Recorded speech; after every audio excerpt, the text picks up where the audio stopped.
Rain hit the asphalt like static when 26-year-old Jade Morales ran through the alley behind Block C. Her shoes slapped the puddles, her breath sharp in the dark. A man's voice followed her, steady, too calm to be afraid. Jade. Minutes later, the alley was empty. Her car sat at the curb, engine running, driver's door open. The rain had washed almost everything away except a single smear of blood on the sidewalk. Jade was a paramedic finishing her shift in Southbridge, the kind of neighborhood where everyone saw everything and still claimed they hadn't. The night she vanished, the street camera at the corner was switched off by hand. For 2 years, the case went nowhere until a plumbing crew repairing an old drain beneath the complex found her badge, her chain, and a maintenance keycard belonging to Officer Ryan Maddox, her ex-boyfriend and one of the first cops on the scene. This is how a city discovered that evil doesn't always come from the shadows. Sometimes it wears a uniform. So before we dive in, hit subscribe, drop a like, and tell me in the comments, who would you trust if the person meant to protect you became the suspect? Jade Morales started her final shift on a Thursday night that smelled like metal and rain.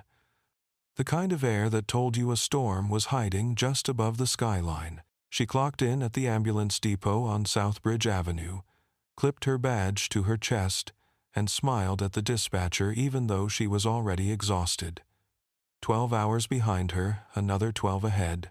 Paramedics learn early that fatigue is a kind of background noise. You stop hearing it until it suddenly stops you. Her partner that week was a rookie named Ellis Monroe, 22 years old. Still the kind of guy who believed every patient could be saved if you moved fast enough. He asked her if she was coming to the bar after shift. She said maybe, but she already knew she wouldn't. Her apartment was 3 blocks from the station, and lately home had started to feel like the only place she could exhale. Just after 9, the first call came in. A domestic dispute turned bad on the east side, 2 blocks from the train yard. Jade and Ellis drove through puddles that reflected the red and blue of their sirens. Inside the apartment, a woman sat on the floor holding her ribs, while a man with glassy eyes shouted about money. Jade kept her voice low, steady, the way she always did when chaos filled the room. She patched the woman up, ignored the shouting, and waited until the police arrived. When she turned to leave, one of the officers nodded at her. His name tag read Maddox, Ryan Maddox. It had been almost a year since they had spoken. He looked the same square jaw, the same eyes that never stayed still. Their relationship had ended quietly, but the silence after was anything but. He called for weeks, sent messages that started with apologies and ended with threats. When he realized she had blocked his number, he began showing up at places she worked. The station knew about it. Her supervisor had even filed a report, but nothing came of it. When the police investigate one of their own, things tend to dissolve. "Long night?" he asked her that evening, voice soft enough that Ellis didn't notice. "Always," she said, and walked past him. The rest of the shift ran smooth until midnight. Minor accidents, false alarms, the city's usual bruises. When the rain started again, the streets emptied fast. Ellis dozed in the passenger seat while Jade wrote reports under the glow of the dash lights. She kept glancing at her phone. 3 missed calls from a blocked number, no voicemail. At 1:30, the radio cracked with a call near Block C, an abandoned building scheduled for demolition. Someone had reported a man shouting from the courtyard, possibly drunk, possibly injured. Jade didn't want to go. The place had a reputation, the kind of reputation that didn't make it into official briefings. But the dispatcher insisted. They were closest. She parked near the alley entrance. Ellis went to check the perimeter while she grabbed her kit. The rain came down harder, the sound turning the world into static. Somewhere inside the courtyard, a metal gate creaked. She called out, "EMS, is anyone hurt?" No answer. Just the hollow echo of her own voice. Ellis came back, shaking his head. "No one out there," he said. She nodded, closed the rear doors, and told him to finish the paperwork while she took a smoke break. That was the last time anyone saw her alive. Security footage from a gas station across the street showed her standing under the awning, cigarette glowing faintly in the rain. Then a dark SUV pulled up. She leaned forward, as if recognizing the driver. The camera caught the reflection of red taillights on her face. Then she stepped toward the vehicle, opened the passenger door, and disappeared inside. The timestamp read 1:47 in the morning. The SUV belonged to Officer Ryan Maddox. When her shift ended at 8, Ellis went looking for her. The ambulance was still parked by the curb, lights off, keys missing. Her phone was found later in a puddle near the alley. It was unlocked. The last message half-typed, "He's here." The morning after Jade Morales vanished, the Southbridge Police Department moved quickly, at least on the surface.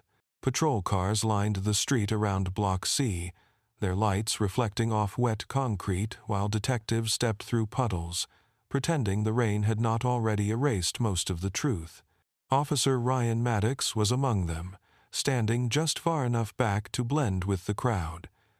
Detective Laura Benton took lead. She was in her mid-40s, sharp, unshakable, and one of the few in the department with the courage to question her own colleagues.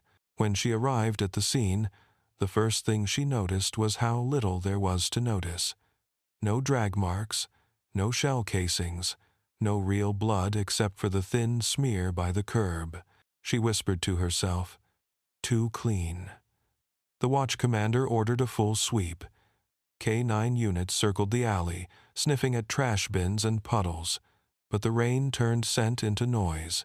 The only item recovered was Jade's phone, cracked but still glowing with a half-written message. The forensic technician read it quietly. "He's here." The words hung in the air like breath in cold weather. By noon, the press had arrived. A young woman missing, a paramedic. It was the kind of story that bleeds into every diner and every living room across the state. The department held a short conference. Chief Abrams spoke for exactly 2 minutes, using safe words like active investigation, every lead being pursued, and community safety. He never mentioned Maddox. He did not need to. Everyone already knew. Benton met Maddox that afternoon in the locker room. She found him sitting on the bench, uniform shirt half-buttoned, staring at the floor. "You worked the scene last night?" she asked. "Yes," he said. "I was off duty but came when the call went out. You knew her?" He hesitated, then said, "We used to date." "For how long?" "About a year." "And when did it end?" "Last spring." "Did it end clean?" He looked up at her, eyes flat. "Do they ever?" "And?" She studied him for a moment and nodded toward the door. "Stay close. We'll need a statement." By evening, the department's walls had already begun to close in. Officers whispered in the halls, their voices falling silent when Benton walked by. Some said she was pushing too hard. Others said she was the only one who could handle this without bias. She requested Maddox's patrol logs and vehicle records. 2 hours later, her request came back, marked as pending administrative review. It was a polite way of saying no. Meanwhile, volunteers from the ambulance service joined the search. They walked the surrounding blocks, the riverbank, and the abandoned railway near the edge of town. Ellis Monroe, Jade's partner, led most of them. He told reporters that she was too careful to just vanish, and that if she was gone, someone had made her that way. His voice shook when he said it. 3 days passed, then 4. The case began to cool before it even had heat. Without a body, every theory remained only a theory. Benton pushed for a subpoena to pull Maddox's GPS data, but the district attorney wanted more. "We cannot go after one of our own on suspicion," he told her. She answered quietly, "That is exactly when we should."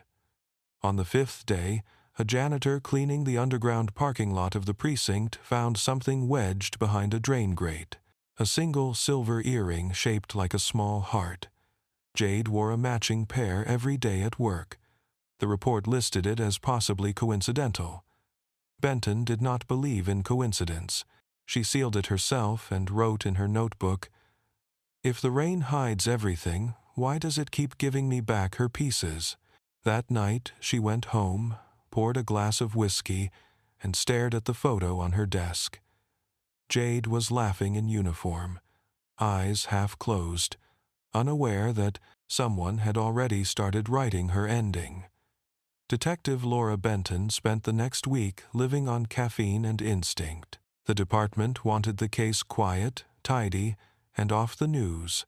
But quiet never solved anything. Every morning she arrived before sunrise, unlocking her office with the same key that stuck halfway in the door, the same squeak of the chair that reminded her she was still working in a building older than its truths. On the wall hung a map of Southbridge covered in pins. Blue for sightings, red for evidence, yellow for everything that did not make sense. The yellow pins had started to multiply. The lab results from the earring came back first. Trace DNA. Partial match to Jade. Nothing from the surface that could link it to anyone else. The drain water had stripped most of it away. The report was short, clinical, and unsatisfying. Benton closed the folder and whispered, "It was hers. That's enough." Next came Maddox's time logs. Officially, he was off duty the night Jade vanished. His vehicle's GPS claimed it had been parked at his apartment complex from 10 at night until 8 the next morning.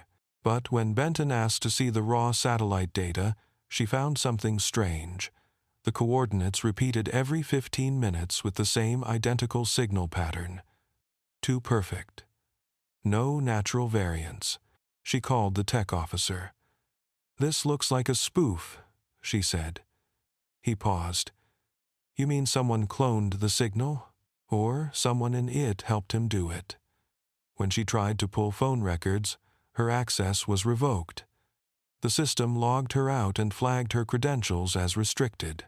She stared at the screen, jaw tight, then called Chief Abrams. He answered with the tone of a man already tired of the fight. "Laura, we are not turning this into an internal witch hunt." "I'm not," she said calmly. "I'm following a lead. A lead that involves accusing one of our officers of murder. I'm accusing him of lying." "Same thing in the court of public opinion," he said, and hung up. That night, Benton drove to Maddox's apartment building on her own time. Rain again, thin this time, enough to turn the world into mirrors. She sat across the street with the engine off, watching the light in his window. At midnight, he came out wearing a hoodie, carrying a duffel bag. He loaded it into his truck and drove off toward the industrial side of town. She followed at a distance, headlights off. He parked near the old warehouse district, the one filled with rust and silence.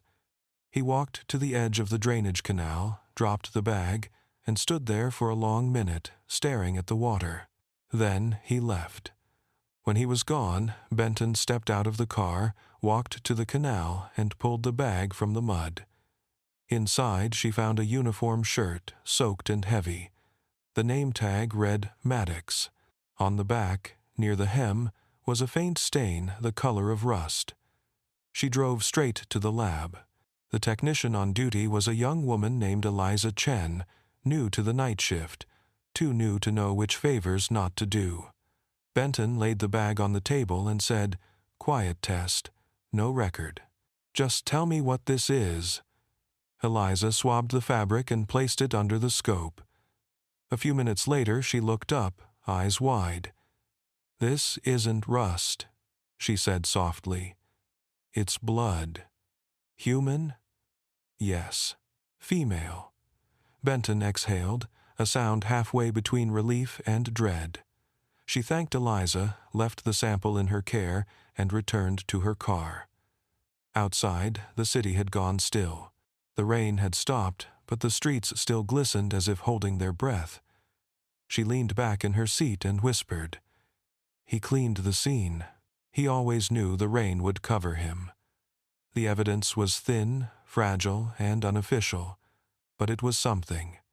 And in Southbridge, something was already more than anyone wanted her to have. By the next morning, everyone knew. Not the details, just the whispers. Benton had gone.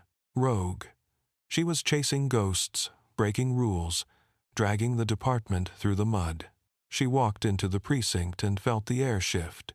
Conversations cutting off mid-sentence, eyes that used to meet hers now sliding away. It did not matter. She had seen the blood. Chief Abrams called her in before noon. The blinds were half closed, dust hanging in the air like static. He spoke slowly, carefully, the way people do when they are pretending to be reasonable. He said she needed to hand over her notes. She said the case was active. He said it was off limits. She asked why. He smiled without warmth and said, "You already know why." Outside his office, Maddox leaned against the hallway wall, arms crossed, watching her leave. He didn't smile, didn't blink, just let her walk by. She could feel his stare on her back all the way to the elevator. That night she drove home with her window down, city lights smearing across the windshield. Every sound felt amplified, every headlight in the rearview mirror a little too steady. She parked 2 streets away from her apartment and walked the rest of the distance just to be sure. Inside, the air smelled faintly of rain and something else. Paper. Her files. Someone had been here. The drawers were open, the map on her wall torn in half. Only one thing was missing, the photo of Jade in uniform. She sat down, lit a cigarette, and let the smoke fill her lungs until it burned. Somewhere in the building, a television was playing the local news. The reporter was talking about budget cuts and police morale, not about Jade, never about Jade. The next day she met Ellis Monroe at a diner near the river. He looked worse than before, pale, dark circles under his eyes. He told her about a call he got from a blocked number, a man's voice asking if he had talked to her, if he knew where she kept her reports. He had hung up. She told him to stay quiet, to keep everything he had on a flash drive, and to call her only from payphones. She didn't tell him she was already being watched. That evening, she drove back to the warehouse district where she had found the duffel bag. The place was empty, the air thick with damp and rust. She walked the perimeter with her flashlight, every shadow looking heavier than it should. Near the drainage canal, she saw fresh tire tracks, wide ones, from a city vehicle. She crouched, touched the mud. Still soft. Someone had been here today. Back in her car, she checked her phone. 2 missed calls, both from numbers she did not recognize. She pressed play on the voicemail. Static at first, then a voice, low and almost amused. "Detective Benton, you should stop digging. You are standing where she fell." Her hands went cold. She looked up, out the windshield, into the dark. The warehouse door across the street was half open. For a moment, she thought she saw movement, a shape stepping back into the shadows. She started the engine and drove away without looking again. By the time she reached home, her chest felt tight. She sat in the car and listened to the rain start again. Slow, deliberate. The city pulsed around her, indifferent. She whispered to herself, "They think they can bury her twice." She didn't sleep that night. She sorted her notes, copied the audio from the voicemail, and slid everything into a sealed envelope marked for the district attorney. Then she wrote one sentence at the bottom of her notebook. "If I go missing, start with him." The ink bled slightly from the rain, still clinging to her hands. Morning comes gray and thin, and Benton is already moving because the city will not give her a second chance, and she knows it. She drives straight to the traffic operations office with coffee that tastes like coins and asks for the raw light pole feeds from the week. Jade vanished. The clerk says retention is 30 days, and Benton smiles without humor and says the city archives emergency reroutes for a year whenever a camera goes dark and the clerk blinks. Because very few people know that, and Benton learned it during a flood that no one remembers.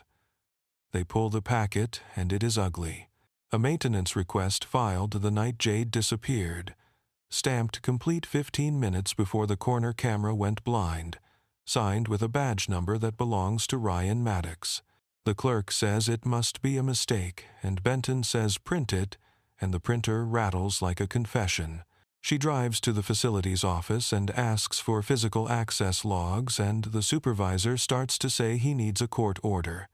And Benton slides the maintenance card found in the drain across the counter inside a clear bag, because sometimes plastic speaks louder than paper. The supervisor swallows and opens the terminal, and there it is. After midnight entry to the utility panel at Block C, with the same badge number and the same timestamp, the camera died. She asks for the door reader history, and the path lights up across the screen like a wire pulled tight. Utility panel to service stairwell to basement corridor to storm gate. In. Out. In again 2 hours later. She prints everything and tucks it under her coat and drives to the lab. The blood from Maddox's shirt is back, and the report is clean and merciless. Female. Partial profile consistent with Jade Morales. Trace detergent markers not from standard issue laundry. Elevated chlorine residues that suggest an aggressive wash after the fact. Someone tried to erase a night that did not want to be erased. Benton signs the chain forms and steps into the hallway and calls the district attorney, and he says, "Bring me something the jury can hold in their hands." And she says, "I am standing in a hallway full of it." And he says, "Bring me more." She hangs up before she says what she is thinking. She goes to the river. The city crews are cutting debris from the grills where the runoff hits the channel, and the water smells like rust and tired machines. She walks the bank with a pole she borrowed from evidence, because she is done waiting for permission. At the second gate she sees it. Not big, not dramatic. Just a knot of braided chain hair caught on a wire inside the grate shimmering with rain.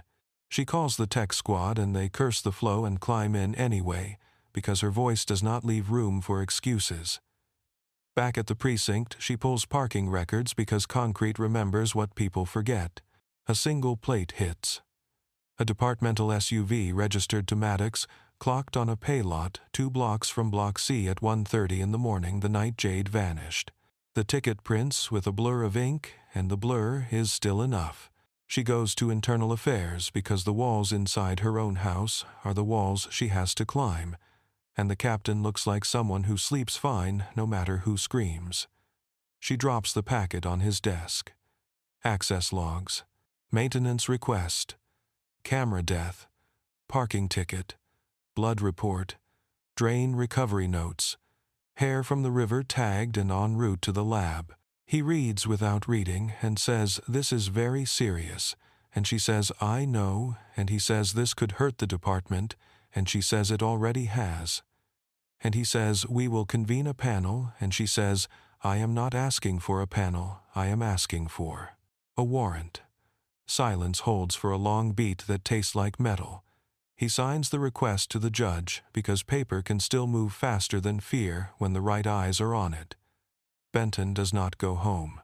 She drives to a storage facility on the edge of the freight yards because patterns do not lie, and men who clean scenes keep trophies somewhere they think is no one's business. The clerk scans the list and shakes his head until she slides the judge's order across the counter, and he blanches and points. Unit number 43. Rented in cash. Contract name that means nothing. Emergency contact that links back to a prepaid phone bought near the precinct on a night shift. The lock clicks and the door rolls and the smell she has been chasing drifts out of the dark. Bleach. Old. Leather. Rubber that had once been wet. On the shelf sits a plastic tub with neatly folded items that do not belong to any man she has ever met. Paramedic jacket. spare radio earbud, a broken charm shaped like a small heart. In the corner, a stack of city utility cones and a toolkit with a panel key that matches the scratch pattern from Block C. Her hands shake for the first time since this started. She calls the district attorney and says the words he demanded. Tangible. Corroborated. Connected. He says, "Bring it in," and she says, "I am not moving anything until evidence takes it."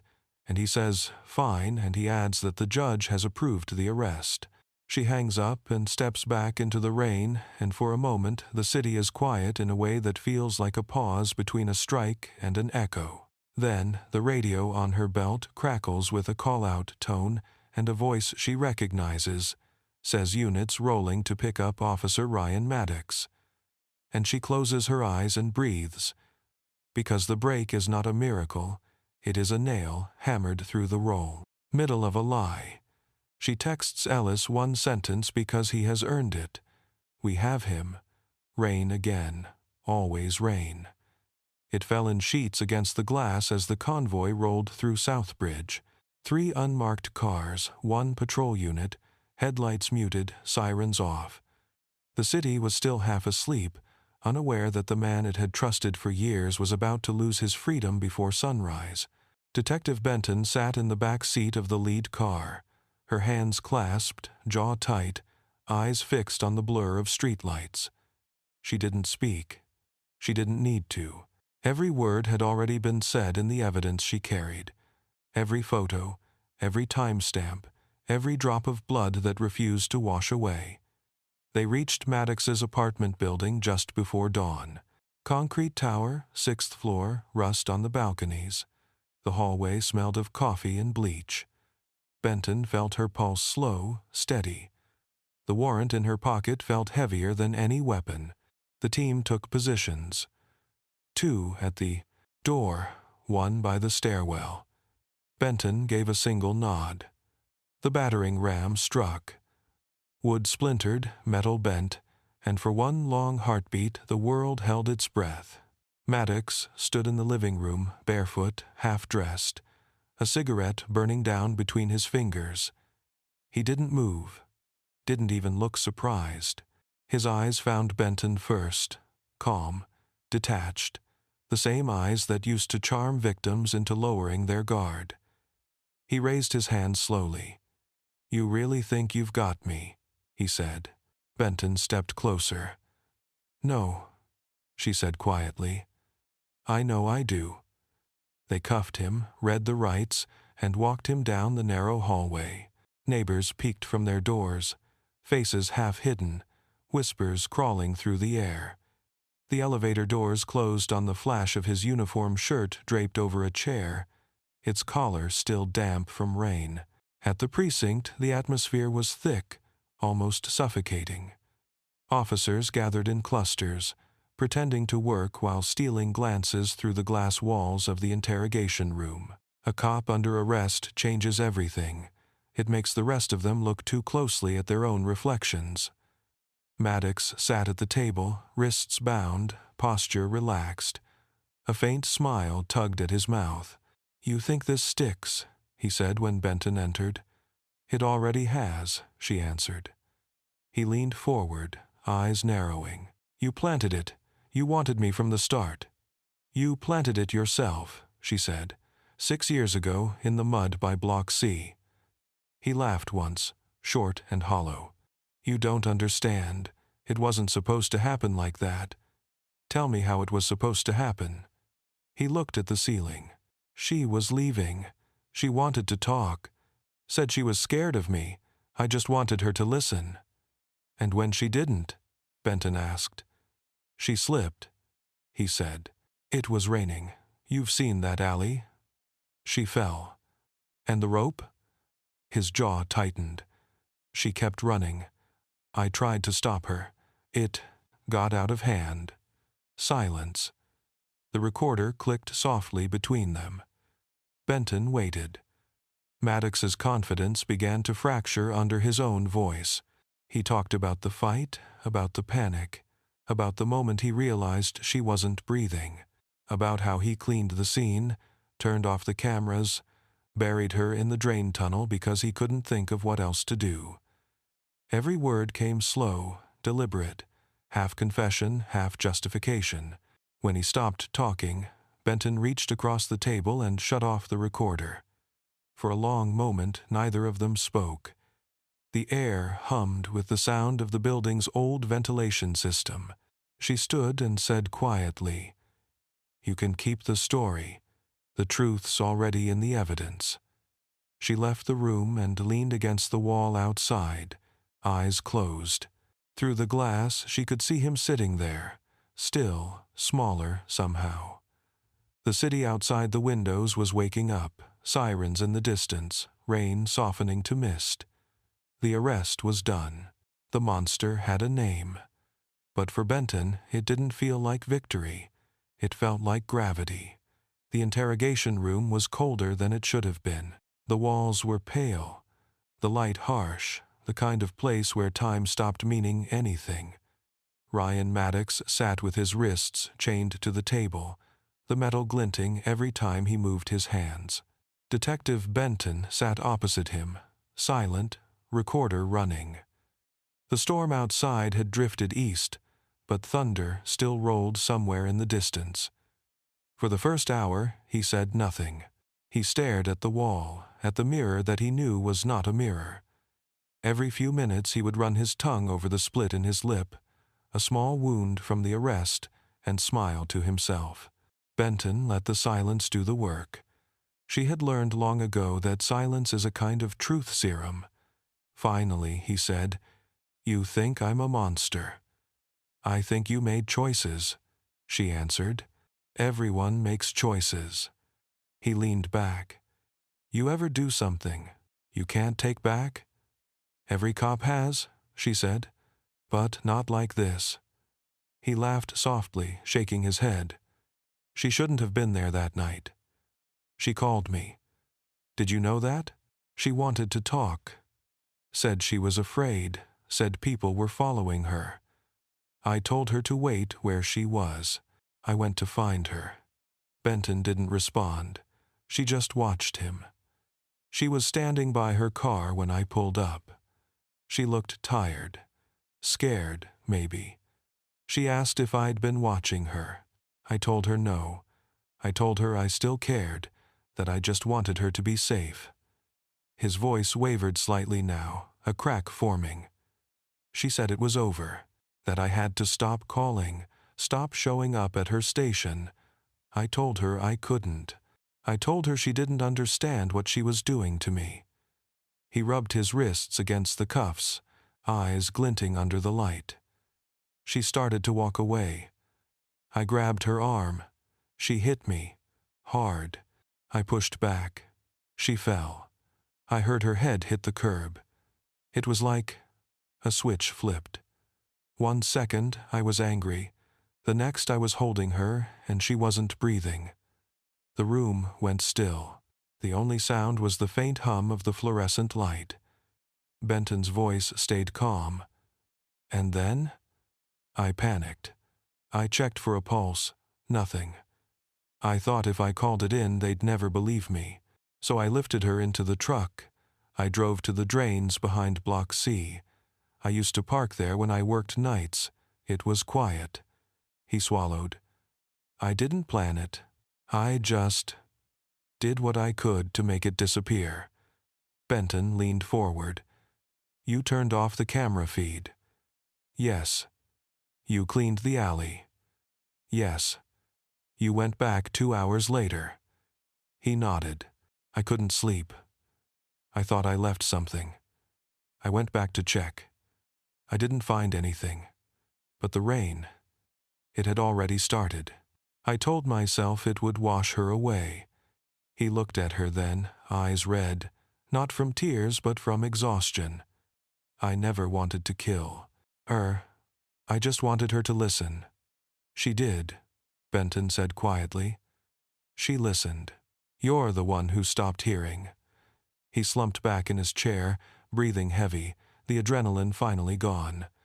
You'll never understand, he muttered. Maybe not, she said, but the jury will. When she stood, he looked up.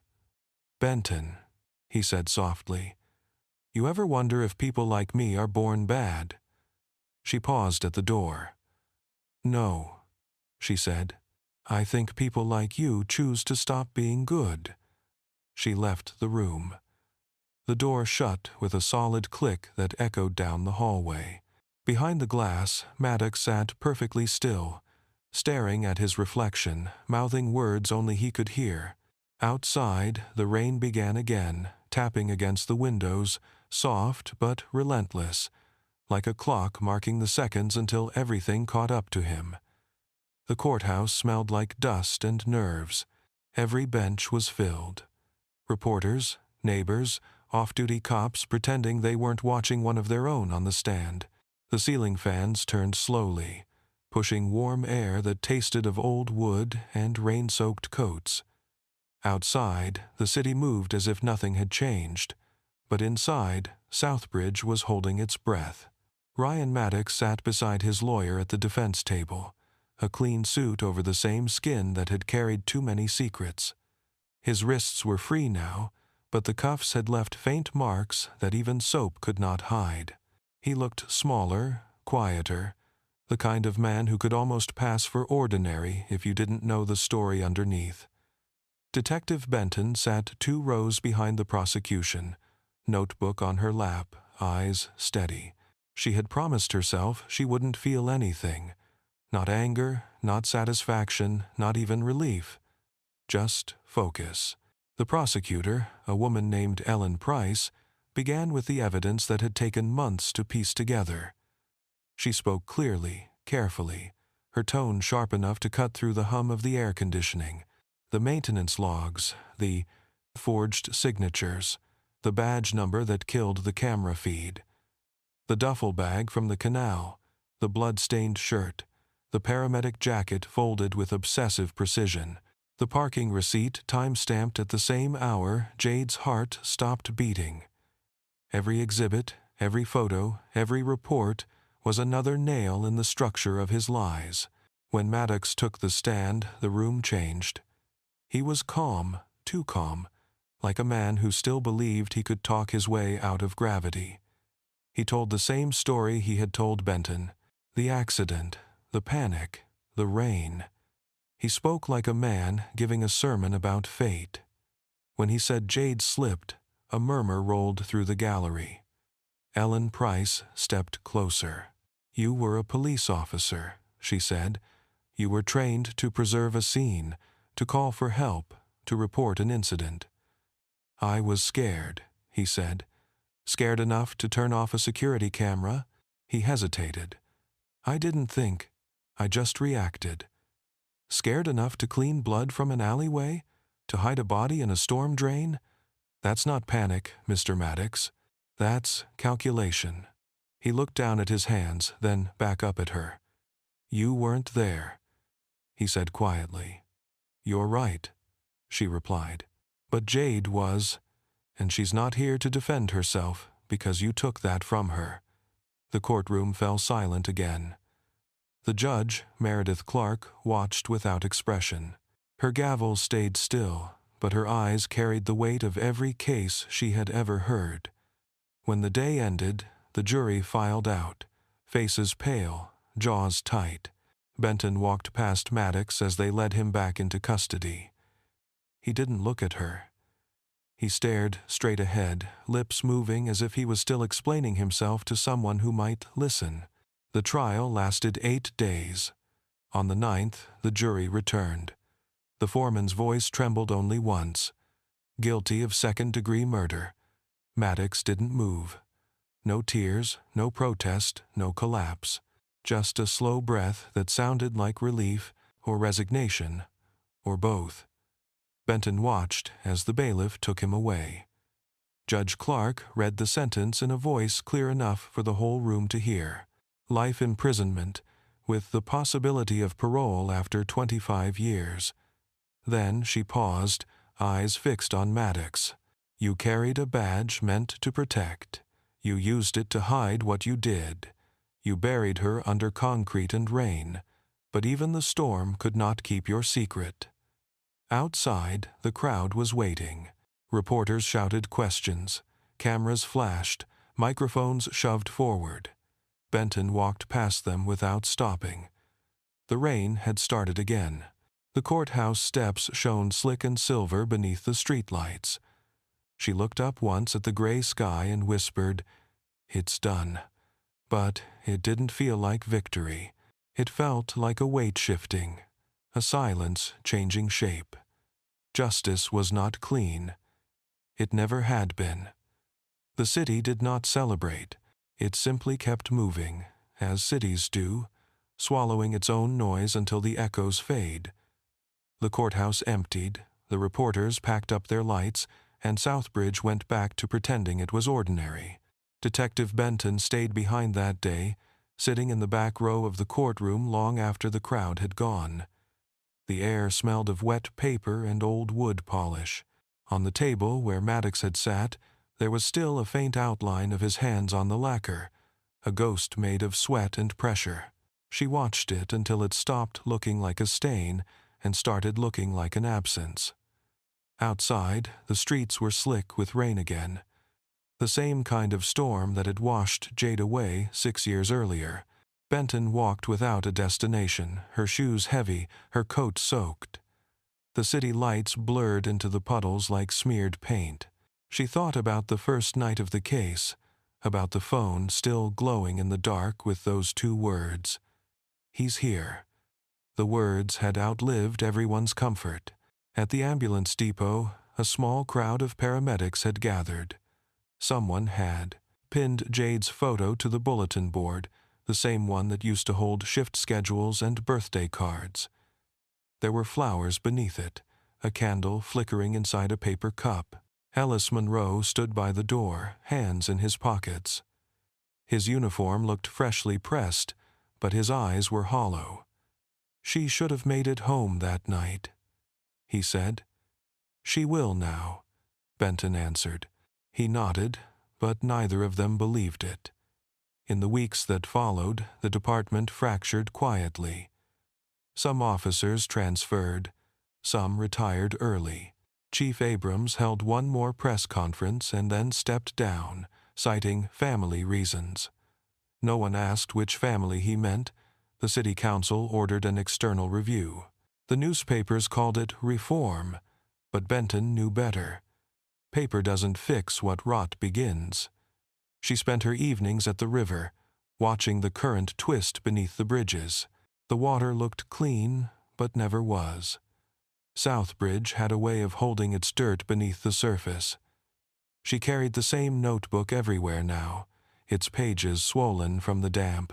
The last entry she ever wrote under the case file was short. "Justice is heavier than guilt." The night before Maddox was transferred to state prison, Benton visited the holding wing one last time. The guard hesitated but let her in. He sat in his cell, staring at the wall, face pale under the fluorescent light. He didn't speak when she stepped closer. She didn't either. After a long silence, he said, "You ever think about what comes after?" "Yes," she said. "That's why I keep going." He looked at her, confused. "Why bother?" "Because she can't," Benton said. She turned and walked away before he could answer. The door clanged shut behind her, final and cold. Weeks later, the city started painting over the graffiti on Block C. The building was scheduled for demolition. The first blow of the wrecking ball sounded like thunder. Dust and rain mixed in the air, gray and gold, under the morning light. Someone had written Jade's name on the old concrete in blue chalk. When the wall fell, the rain washed it into the gutter. Benton watched from her car, engine off, window cracked open. She could hear the echoes of the machinery, the sound of something ending and beginning at the same time. For the first time in years, she didn't feel the need to write anything down. The case was closed, the story told. But as she drove away, the rain followed her, soft at first, then steady. It tapped against the windshield like a heartbeat she didn't want to forget. The rain stopped for the first time in weeks. The air felt thin, almost hollow, as if the whole city was waiting for a sound that never came. Detective Benton sat on a park bench overlooking the river, a cup of coffee cooling in her hands, the kind of bitter that tastes like truth. Across the water, the skyline shimmered in morning light, clean for once. No sirens, no static, just quiet. 6 months had passed since the verdict. The city had moved on, at least on the surface. The newspapers stopped calling. The TV stations found newer tragedies. The file on Jade Morales sat in the archives now, a thin gray folder among thousands, stamped in red. Closed. Benton knew that meant nothing. Cases don't close, they settle. They sink into memory and wait. She took a breath and pulled something from her coat pocket. Jade's old ID badge, scuffed and cracked but still legible. It had been returned after the trial. Evidence released. Property recovered, just words on paper. She had kept it anyway.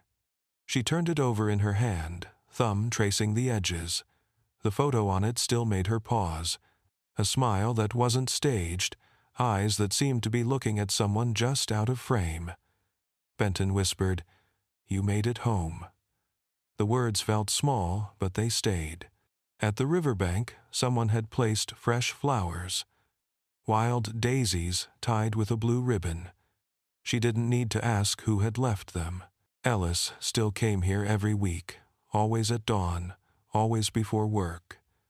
She imagined him standing there in the half-light, talking to the water, saying everything that no longer needed to be said. The city was different now. Not fixed, just more honest. The review committee had gutted half the department, and the new chief had called her into his office 2 weeks earlier. Offered her a promotion, head of internal affairs. The irony was almost poetic. She turned it down. She didn't want another desk, another layer between her and the dirt. She wanted quiet. She filed her resignation the next morning. No speech. No ceremony. Just a signature and a silence that felt earned. Now she watched the river move, slow and deliberate, carrying pieces of branches and city light. She thought of how Jade had lived her life surrounded by storms and still managed to look for beauty in them. Maybe that was the point. Maybe some people are meant to be found, not saved. Her phone buzzed once. A message from Ellis. They're naming the new wing at the medical center after her. Benton smiled faintly, typed back, "Good. She'd like that." She stood, finished her coffee, and looked toward the clouds gathering again in the distance. Somewhere above them, the sun was still there, even if the city hadn't seen it in days. She walked to her car, started the engine, and let the radio play whatever came first static. Then a song she didn't know, soft and slow. At the traffic light near Block C, she stopped. The building was gone now, replaced by an empty lot ringed with new concrete. The sign read, "Future site of Southbridge Community Clinic." The same ground that once held silence now promised healing. She rolled down her window and let the breeze carry the faint scent of rain and concrete. Before driving off, she whispered one last sentence, almost to herself. "It's over now." Then she pulled into the street, the skyline stretching ahead, washed clean for a moment that wouldn't last but was enough. The case was done. The storm was quiet. And for the first time, so was she. Every city has a place it doesn't talk about. An alley, a bridge, a building where something once went wrong. In Southbridge it was Block C. For years people passed it without looking, pretending the stain on the pavement was just weather, pretending the rain could wash away what the heart refuses to face. But the truth is simple. Water doesn't erase. It remembers. Every drop that touched that alley carried a piece of her story, rolling down gutters, through drains, into the river, whispering her name where no one could hear. Jade Morales was 26 when she died. A paramedic, a daughter, a woman who gave her life to saving others. Her name won't trend, her face won't hang in a museum, but her story did what justice was supposed to do. It reminded a city that silence is a choice, and that even the best uniforms can hide the worst of us. Detective Laura Benton didn't set out to be a hero. She was tired, angry, and just stubborn enough to keep listening when everyone else stopped. She proved that truth doesn't need permission, only persistence. And maybe that's what this story is really about. Not crime, not punishment, but memory. The way it clings to the edges of things, to rain, to walls, to people. The way it demands to be seen, even when we look away. If you're still here, listening, remember this. Somewhere, someone is still waiting to be found. A sister, a friend, a daughter, a name in a file marked closed. So if this story moved you, do one small thing. Share it. Speak her name.